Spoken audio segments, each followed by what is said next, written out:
Hay nombres que dominan la moda desde las pasarelas. Y luego, existe un hombre que domina todo el sistema. No diseña vestidos, no aparece en las alfombras rojas, y aún así, controla el destino de algunas de las marcas más poderosas del mundo. Bernard Arnault, el hombre detrás de un imperio que incluye a Louis Vuitton, Dior y el gigante del lujo LVMH. Durante décadas ha construido algo que pocos imaginaron posible. Un imperio capaz de controlar la industria del lujo global. Pero la pregunta real no es cuánto poder tiene. La pregunta es otra. ¿Cómo un ingeniero de una pequeña empresa familiar en el norte de Francia terminó convirtiéndose en el hombre más poderoso de la moda? Y lo más inquietante, ¿construyó un imperio o simplemente aprendió a comprar el mundo? Antes de convertirse en el hombre que controla gran parte del lujo mundial, la historia de Bernard Arnault comenzó muy lejos del brillo de París. No hubo pasarelas, no hubo diseñadores. Ni siquiera hubo moda. Hubo concreto, acero y obras de construcción. Bernard Arnault nació en 1949 en Roubaix, una ciudad industrial del norte de Francia. En aquella época, Roubaix era conocida por sus fábricas textiles y su ambiente trabajador. No era un lugar glamoroso. Era una ciudad donde las familias hablaban de negocios, esfuerzo y supervivencia económica. Su padre, Jean Arnault, dirigía una empresa de construcción llamada Ferret Sabinel. Era un negocio sólido, práctico y bastante tradicional. Construían edificios, desarrollos inmobiliarios y proyectos urbanos. Para la familia Arnault, el camino parecía claro. Bernard debía estudiar ingeniería y continuar con el negocio familiar. Y eso fue exactamente lo que hizo. Ingresó en una de las escuelas de ingeniería más prestigiosas de Francia, la École Polytechnique. Allí aprendió algo que marcaría toda su carrera: pensar en términos de sistemas, estrategias y estructuras. Mientras otros soñaban con crear moda, Arnault aprendía a analizar números. Mientras otros imaginaban creatividad, él observaba oportunidades. Ese contraste sería clave para entender su historia. Porque Bernard Arnault nunca pensó como un diseñador, pensó como un estratega. Después de graduarse, regresó a la empresa familiar y comenzó a trabajar junto a su padre. Pero muy pronto se dio cuenta de algo que cambiaría su destino. El negocio de la construcción tenía límites. Era estable, era rentable, pero no tenía el poder que Arnault buscaba. Según una historia que se repite muchas veces en Francia, un día, Bernard le dijo a su padre que el futuro no estaba en construir edificios, sino en algo mucho más poderoso. Las marcas. Para Arnault, una marca podía valer más que cualquier fábrica. Una fábrica produce objetos, una marca produce deseo, y el deseo no tiene límite. A finales de los años 70, comenzó a impulsar cambios dentro de la empresa familiar. Vendieron parte de sus actividades tradicionales y empezaron a invertir en nuevos sectores. Fue la primera señal de algo que más tarde se volvería una obsesión. Bernard Arnault no quería simplemente administrar un negocio. Quería construir un imperio, pero todavía faltaba el momento que cambiaría todo. Ese momento llegaría en los años 80, cuando una empresa francesa histórica estaba al borde del colapso. Una empresa que tenía un nombre legendario, pero que estaba hundida en deudas. Ese nombre era Dior. Y cuando Bernard Arnault vio esa oportunidad, entendió algo que otros no comprendieron.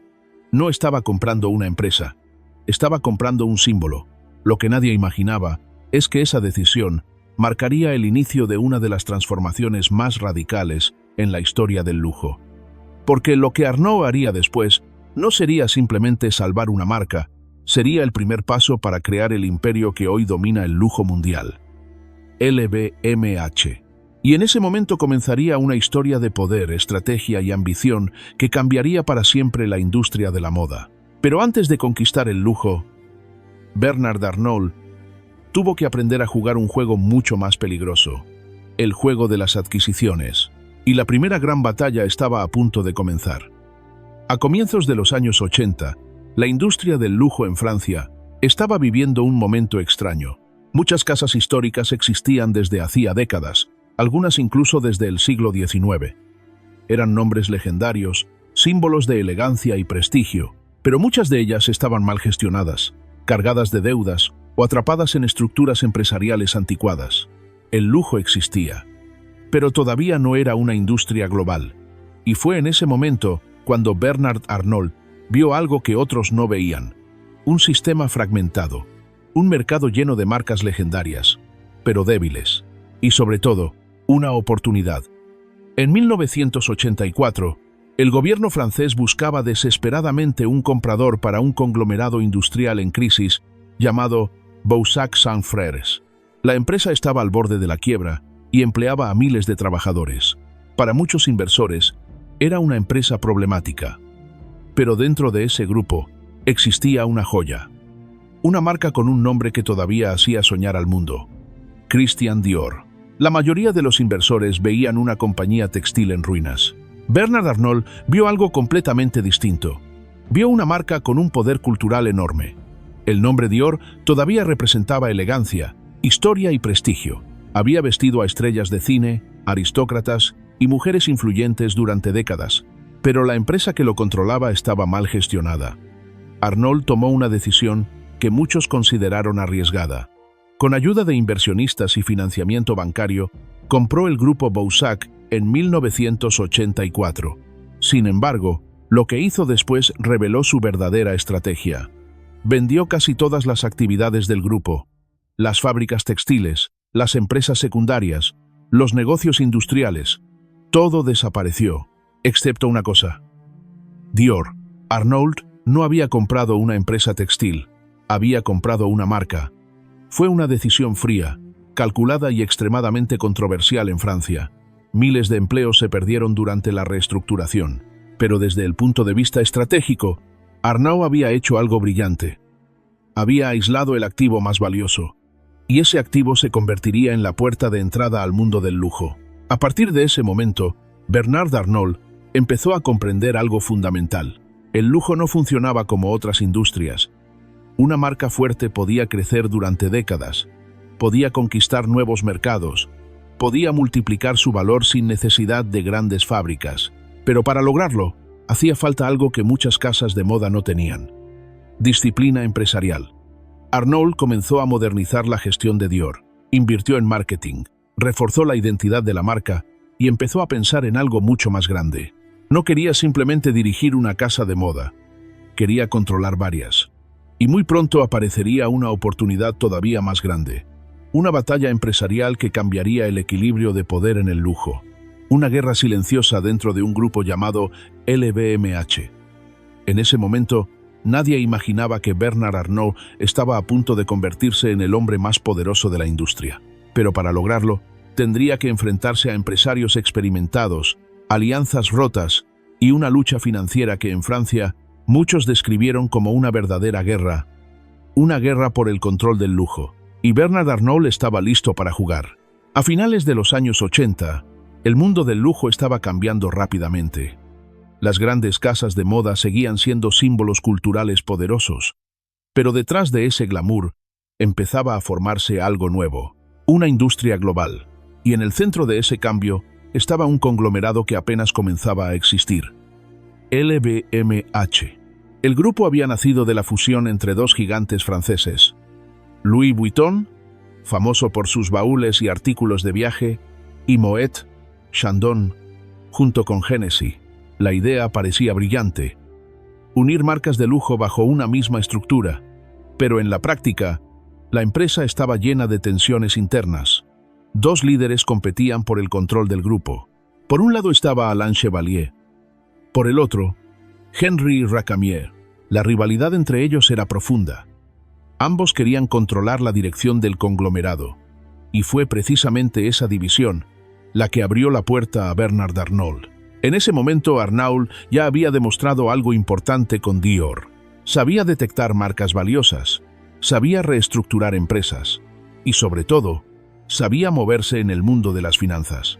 Cuando el conflicto dentro de LVMH se intensificó, Arnault vio una oportunidad histórica. No entró como un conquistador, entró como un aliado. Al principio, apoyó a uno de los bandos en la lucha interna, pero mientras el conflicto continuaba, Arnault comenzó a comprar acciones del grupo discretamente, acción tras acción, participación tras participación. Era una estrategia silenciosa. Mientras los líderes de LVMH se concentraban en su rivalidad interna, Arnault estaba construyendo algo mucho más peligroso: poder. En pocos meses, su participación creció hasta convertirse en una fuerza decisiva dentro del grupo. Entonces ocurrió lo inesperado. Bernard Arnault utilizó su posición para tomar el control del conglomerado. Para muchos en Francia fue un shock. Algunos medios lo describieron como un golpe empresarial, porque en un movimiento sorprendente, Arnault terminó desplazando a los líderes originales del grupo. En 1989, se convirtió en el principal accionista y presidente de LVMH.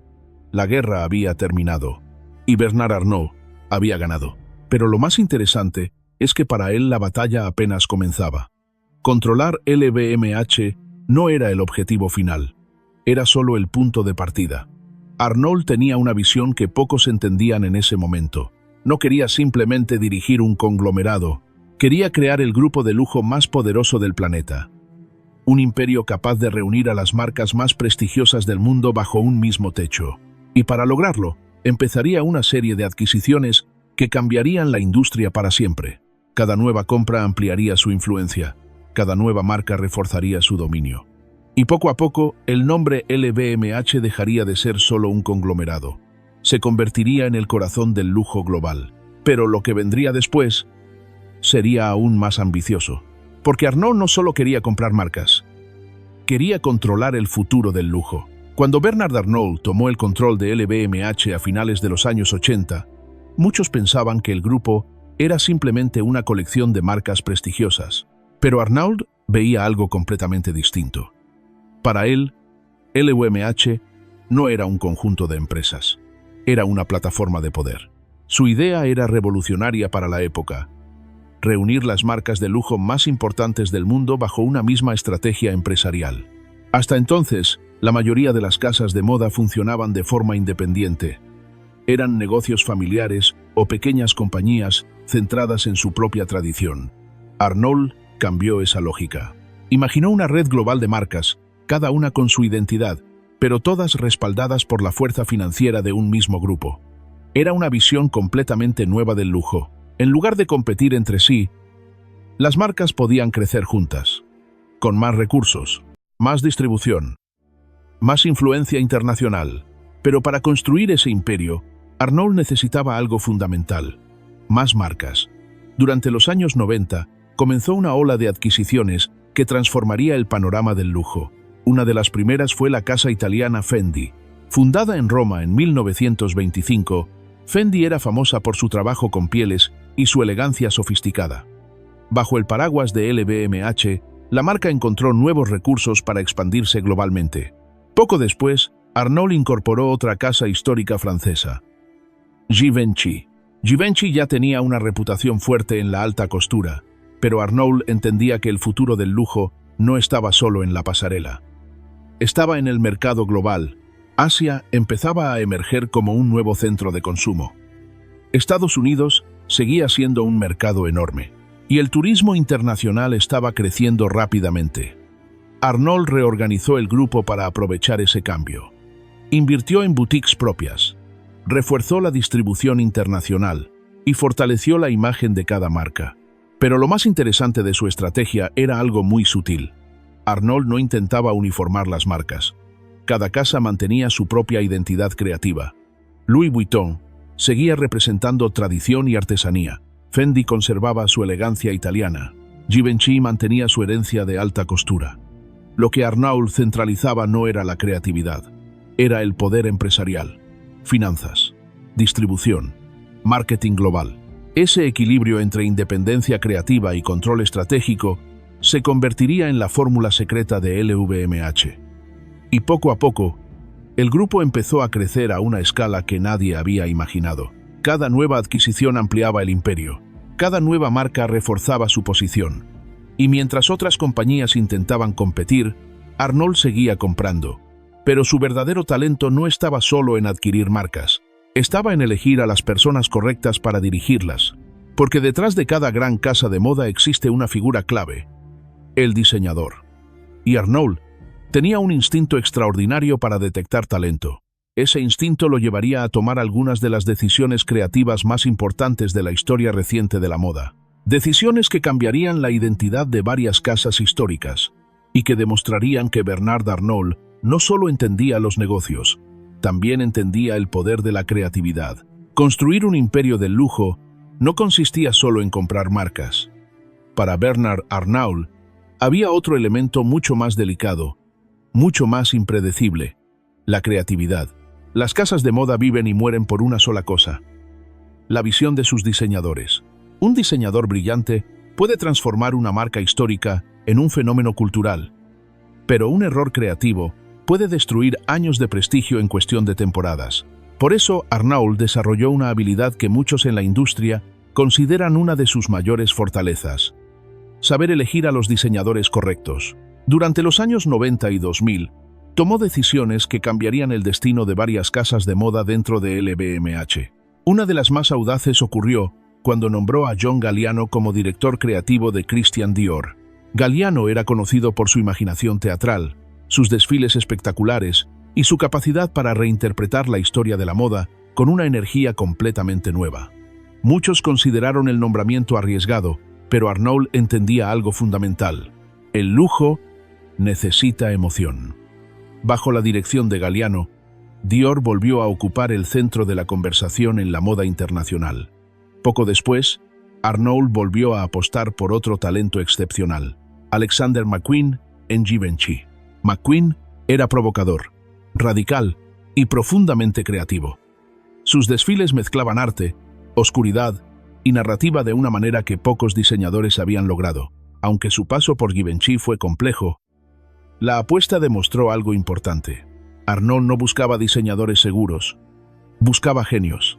Años más tarde, otra decisión consolidaría su reputación como descubridor de talento: el nombramiento de Nicolas Ghesquière en Louis Vuitton. Ghesquière aportó una visión futurista y sofisticada que renovó la identidad de la marca sin romper con su herencia. Esa combinación de innovación y respeto por la tradición era exactamente lo que Arnault buscaba. Pero detrás de cada nombramiento había una lógica muy clara: los diseñadores creaban el deseo. LVMH construía la estructura que lo hacía crecer. Mientras los creativos imaginaban el futuro de la moda, Arnault se aseguraba de que ese futuro fuera rentable, global y sostenible. Ese equilibrio entre arte y negocio se convirtió en la gran ventaja competitiva del grupo. Y mientras las casas de moda independientes luchaban por financiar sus colecciones, las marcas dentro de LVMH tenían acceso a recursos casi ilimitados: más marketing, más distribución, más influencia cultural. El resultado fue un crecimiento impresionante. Pero Arnault todavía tenía una ambición mayor, porque si quería dominar realmente el lujo global, necesitaba algo más que moda. Necesitaba controlar otras categorías del universo del lujo: joyas, relojes, champán, cosméticos. Y muy pronto comenzaría una nueva etapa en la expansión del imperio. Una etapa marcada por adquisiciones cada vez más grandes. Cada compra ampliaría su poder. Cada nueva marca consolidaría el dominio de LVMH. Y algunas de esas adquisiciones se convertirían en las más grandes de la historia del lujo. Para mediados de los años 2000, Bernard Arnault ya había transformado a LVMH en el grupo más influyente de la industria de la moda. Pero Arnault no pensaba en términos de moda, pensaba en términos de lujo. El lujo no era solo ropa o pasarelas, era un universo completo de experiencias, símbolos y objetos que representaban estatus, exclusividad y poder. Por eso comenzó a expandir el imperio hacia otras categorías: champaña, perfumería, joyería, relojería. Cada nuevo sector fortalecía la presencia global del grupo. Una de las adquisiciones más importantes ocurrió cuando LVMH tomó el control de la legendaria casa de joyería italiana Bulgari. Fundada en Roma en 1884, Bulgari representaba un tipo de lujo distinto: joyas audaces, coloridas y profundamente ligadas a la cultura italiana. Con Bulgari, LVMH no solo adquiría una marca, adquiría un símbolo, y esa estrategia se repetiría una y otra vez. Arnault buscaba marcas con historia, con identidad y con una narrativa fuerte. No quería crear nuevas marcas desde cero. Prefería adquirir casas que ya formaban parte del imaginario cultural. Otra adquisición histórica llegó en 2021. Después de una larga negociación, LVMH completó la compra de Tiffany Co. Tiffany era mucho más que una joyería. Era un icono cultural estadounidense, asociado con el glamour de Nueva York y la tradición del lujo moderno. La operación, valorada en más de $15.000 millones, se convirtió en una de las adquisiciones más grandes en la historia del lujo. Con Tiffany, Arnault consolidaba su presencia en el mercado estadounidense y reforzaba el dominio del grupo en el sector de la joyería. Pero detrás de cada adquisición, había una lógica estratégica muy clara. Cada marca debía ocupar un lugar específico dentro del universo del lujo. Algunas representaban tradición, otras innovación, otras juventud y modernidad. Todas juntas creaban un ecosistema único. Mientras otras empresas dependían de una o dos marcas fuertes, LVMH se convertía en una red global de lujo, un sistema donde cada casa reforzaba la influencia de las demás. Y ese sistema tenía una ventaja enorme. Si una marca atravesaba una crisis, las otras podían compensar. Si un mercado se debilitaba, otro podía crecer. Era una estructura diseñada para resistir, pero también para dominar. Y poco a poco, el imperio construido por Bernard Arnault comenzó a superar algo que antes parecía imposible. No solo controlaba muchas de las marcas más prestigiosas del mundo, también controlaba el ritmo de la industria. Las decisiones tomadas dentro de LVMH empezaban a influir en toda la moda global, desde las pasarelas hasta las estrategias comerciales. Pero mientras el imperio crecía, otra pregunta empezaba a surgir. ¿Quién heredaría todo ese poder? Porque Bernard Arnault no estaba construyendo solo una empresa, estaba construyendo una dinastía. Y dentro de su propia familia, comenzaba a formarse la próxima generación que podría dirigir el imperio del lujo. A medida que el imperio de Bernard Arnault crecía, una pregunta comenzaba a circular dentro del mundo empresarial. ¿Quién heredaría todo ese poder? Porque LVMH no era solo una empresa enorme. Era un sistema que controlaba decenas de marcas, miles de tiendas y una parte significativa del mercado global del lujo. Y como muchos imperios en la historia, el siguiente capítulo parecía inevitable. La sucesión. Bernard Arnault tiene 5 hijos. Y con el paso de los años, todos comenzaron a asumir roles dentro del grupo. No fue algo inmediato. Arnault siempre ha sido extremadamente cuidadoso con la forma en que prepara a la siguiente generación. Pero poco a poco, cada uno empezó a ocupar posiciones estratégicas. La figura más visible es Delphine Arnault. Durante años fue una de las ejecutivas más influyentes dentro del grupo. Trabajó en el desarrollo de varias marcas y se convirtió en una pieza clave dentro de la estrategia de LVMH. En 2023, su influencia alcanzó un nuevo nivel cuando fue nombrada directora ejecutiva de Christian Dior. Fue un momento simbólico. Dior había sido la primera gran apuesta de Bernard Arnault en el mundo del lujo, y ahora una de sus hijas estaba al frente de la casa que inició todo. Otro miembro importante de la familia es Antoine Arnault. Antoine ha ocupado varios cargos dentro del grupo, y durante años ha sido una de las caras públicas del imperio Arnault. Ha trabajado en la estrategia de comunicación de marcas como Louis Vuitton. También ha jugado un papel importante en la imagen institucional de LVMH. Pero la nueva generación no se limita solo a ellos. Otros hijos de Arnault también han comenzado a asumir responsabilidades dentro del grupo, participando en diferentes divisiones del imperio. Para algunos analistas, esto refleja una estrategia muy clara. Bernard Arnault no quiere simplemente elegir a un heredero, quiere crear una generación completa preparada para liderar. Una familia capaz de mantener el control del imperio durante décadas. Es una estructura que recuerda a otras grandes dinastías empresariales de la historia. Pero con una diferencia importante. El imperio Arnault no controla petróleo ni tecnología, controla el lujo. Y el lujo es una industria profundamente cultural. Eso significa que el futuro de LVMH dependerá no solo de decisiones financieras, sino también de sensibilidad estética, creatividad y comprensión del deseo humano. La próxima generación tendrá que equilibrar todas esas fuerzas. Y mientras el mundo observa quién será el sucesor definitivo, Bernard Arnault continúa liderando el imperio con la misma disciplina estratégica que lo llevó hasta la cima. Porque incluso después de décadas de adquisiciones, expansión global y crecimiento financiero, su ambición parece no haberse agotado. De hecho, en los últimos años, el imperio ha alcanzado un nivel de poder que pocos empresarios en la historia han logrado. Un poder que incluso ha colocado a Bernard Arnault en la cima de las listas de riqueza mundial. Y ese logro abriría un nuevo capítulo en su historia. El capítulo donde el arquitecto del lujo se convertiría en el hombre más rico del planeta. Durante décadas, el nombre de Bernard Arnault fue conocido principalmente dentro del mundo empresarial. Los diseñadores lo conocían, los inversores lo respetaban, los competidores lo observaban con cautela. Pero fuera de esos círculos, muchas personas ni siquiera sabían quién era. Eso comenzó a cambiar en la década de 2020. Mientras el imperio de LVMH seguía creciendo, la riqueza personal de Arnault empezó a alcanzar cifras extraordinarias. Las marcas del grupo dominaban el mercado global del lujo. Louis Vuitton se convirtió en una de las marcas más valiosas del mundo. Christian Dior reforzó su posición como una de las casas más influyentes de la moda, y adquisiciones como Tiffany ampliaron el alcance del imperio.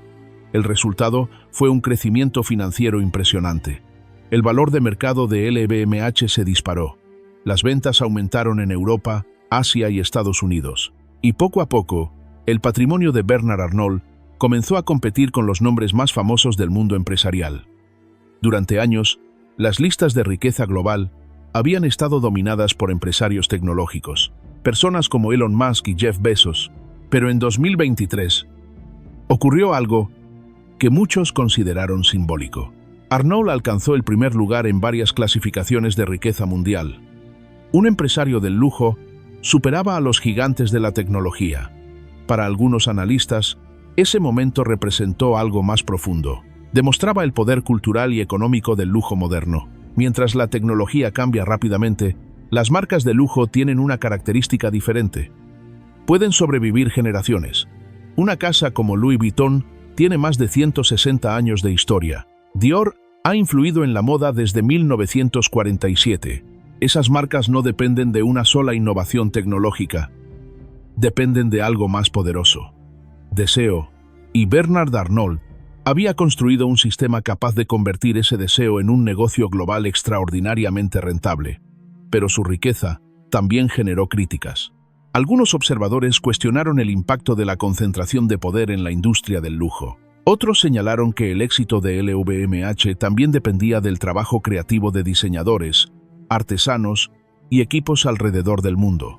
Como ocurre con muchos imperios empresariales, el legado de Arnault es complejo. Para algunos, es un visionario que salvó casas históricas y las llevó a una nueva era. Para otros, es un estratega implacable que convirtió el lujo en una maquinaria global. Lo que nadie puede negar es que su influencia ha cambiado la estructura de la industria. Hoy el lujo ya no es un conjunto de pequeñas casas independientes. Es un sistema global dominado por grandes grupos, y en el centro de ese sistema se encuentra LVMH. Pero incluso los imperios más poderosos enfrentan una pregunta inevitable. ¿Qué ocurrirá cuando su fundador ya no esté al mando? Porque el verdadero legado de Bernard Arnault no se medirá solo en riqueza, se medirá en algo mucho más difícil de mantener: el futuro del imperio que creó. Cuando se habla del mundo de la moda, la mayoría de las personas piensa en diseñadores, pasarelas y celebridades. Pero detrás de ese espectáculo existe otra capa de poder. Una capa mucho más silenciosa. Y durante más de 3 décadas, uno de los hombres que más ha influido en esa estructura ha sido Bernard Arnault. Lo interesante de su historia es que Arnault no cambió la moda con un vestido. La cambió con una estrategia. Antes de su ascenso, muchas casas de lujo funcionaban como negocios familiares relativamente pequeños. Eran marcas prestigiosas, pero con recursos limitados y estructuras tradicionales. Cada casa luchaba sola por sobrevivir. Arnault introdujo un modelo completamente diferente. Un modelo donde múltiples marcas podían coexistir dentro de una misma organización poderosa. Ese modelo se materializó en LVMH. Bajo su liderazgo, el grupo se transformó en una red global que reúne moda, joyería, perfumes, vinos, relojes y cosméticos. Cada división refuerza el prestigio del conjunto. Es una estructura que combina creatividad con disciplina empresarial. Por un lado, las casas de moda mantienen su identidad artística. Por otro, el grupo proporciona recursos financieros, marketing global y acceso a mercados internacionales. Ese equilibrio permitió algo que antes parecía imposible: convertir el lujo en una industria verdaderamente global. Hoy una marca como Louis Vuitton puede vender en París, Nueva York, Shanghái o Dubái con la misma fuerza. El lujo dejó de ser exclusivamente europeo, se convirtió en un lenguaje internacional, pero el modelo de Arnault también generó un efecto dominó. Otras empresas comenzaron a copiar la estrategia. Grupos rivales aparecieron con estructuras similares, intentando reunir diferentes casas de lujo bajo una misma organización. La industria entera comenzó a consolidarse. Y con esa consolidación surgió una nueva realidad. La moda ya no estaba dominada únicamente por diseñadores, estaba dominada por conglomerados. Esa transformación cambió la forma en que se producen las colecciones, se distribuyen los productos y se construyen las marcas. Para algunos críticos, el lujo se volvió más corporativo. Para otros, el sistema permitió que muchas casas históricas sobrevivieran y crecieran. En cualquier caso, el impacto de Bernard Arnault es imposible de ignorar, porque incluso quienes compiten con él utilizan ahora el mismo modelo que ayudó a crear. Y eso revela algo importante: el verdadero poder de Arnault no está solo en las marcas que posee, está en la estructura que diseñó. Una estructura que ha redefinido el funcionamiento de toda la industria del lujo. Pero incluso después de décadas en la cima, todavía queda una pregunta. ¿Será recordado Bernard Arnault como el hombre que protegió el lujo tradicional o como el empresario que lo transformó en un imperio global? Después de más de 30 años construyendo uno de los conglomerados más poderosos del planeta, el nombre de Bernard Arnault se ha convertido en sinónimo de poder dentro del lujo. Pero incluso los imperios más sólidos enfrentan una pregunta inevitable: el futuro. Hoy, LVMH es mucho más que una empresa de moda. Es un sistema global con decenas de marcas, miles de tiendas y presencia en casi todos los mercados importantes del mundo. Dentro de ese sistema conviven casas históricas como Louis Vuitton, Christian Dior y marcas icónicas de joyería como Tiffany Co. El desafío ahora no es construir el imperio, es mantenerlo. La industria del lujo está cambiando. Nuevas generaciones de consumidores tienen expectativas diferentes. Buscan experiencias, identidad cultural y conexión emocional con las marcas. Al mismo tiempo, el mercado global se vuelve cada vez más competitivo. Nuevas marcas emergen. Los gustos cambian rápidamente. Las tendencias digitales transforman la forma en que el lujo se comunica con el mundo. Para enfrentar esos cambios, LVMH ha comenzado a invertir cada vez más en innovación, tecnología, experiencias digitales, nuevas formas de narrativa de marca. Pero el desafío más fascinante sigue siendo el mismo que ha acompañado al imperio durante años: la sucesión. Los hijos de Bernard Arnault ya participan activamente dentro del grupo. Figuras como Delphine Arnault y Antoine Arnault forman parte de la estructura de liderazgo que podría definir el futuro del conglomerado. La pregunta es si el imperio del lujo puede mantener su identidad cuando la próxima generación tome el control.